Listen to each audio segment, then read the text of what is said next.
na umwanjo muligele ko bwatakana mone chinguma buna agosechira nyako achigotara se metandao buna obotumege bobeni ko bwanyako bokwane kigwa ase enyagitari gose dispensary ya Riokindo yorense ya o South East Kenya field litugolia leo niga abarandi nabateneri korwa senseme yo banyaraka bagwesoke na ukana chingumecho ukwana balikiba mangana mugasolero abarandi abo nigo bamenta buna enyagitari yo nigegendrete ko lebuya na botume kibwaye bwenigo bose bwenibo nigo bole oboronge na igo kutukuterale chingumecho.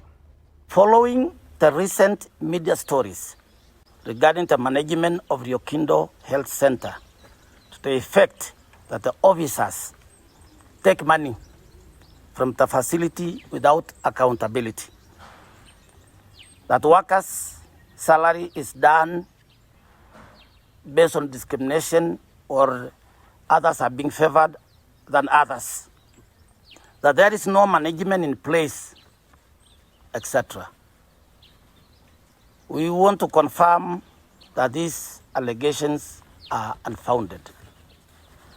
And this is a statement from the church which want to clarify the issues that have been raised.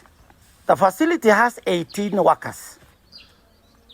And all the 18 workers were formally contracted and they are current in their pay. From a mere 2 to 18, which are paid promptly without delay and are paid according to their qualifications.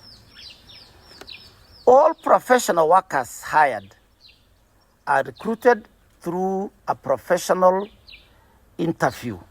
They are being interviewed and those who qualify are hired. The officers have ensured accountability and that's why workers are paid without delay. All financial statements are presented to the relevant committees, namely the Administrative Committee, number 2, the Executive Committee.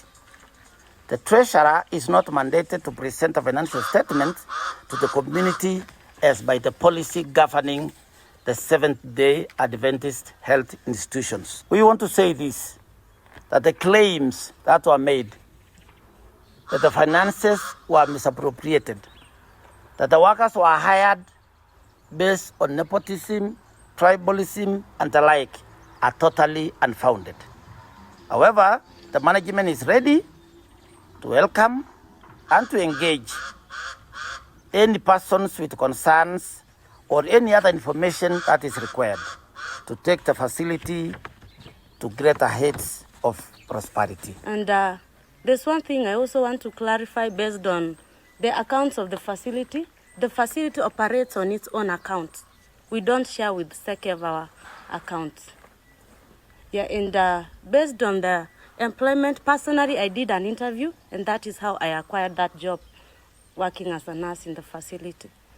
We are open to any information that you may want to know. In the facility, I also act as the secretary. I write the minutes for the management, the board management. So anything that you need a clarification about, we are free to account for it. And I want to tell the media at large, we are just toddlers. That facility, we are crawling. We are not yet there. If there's anyone outside there that would like to help us to soar to greater heights, you are greatly welcome.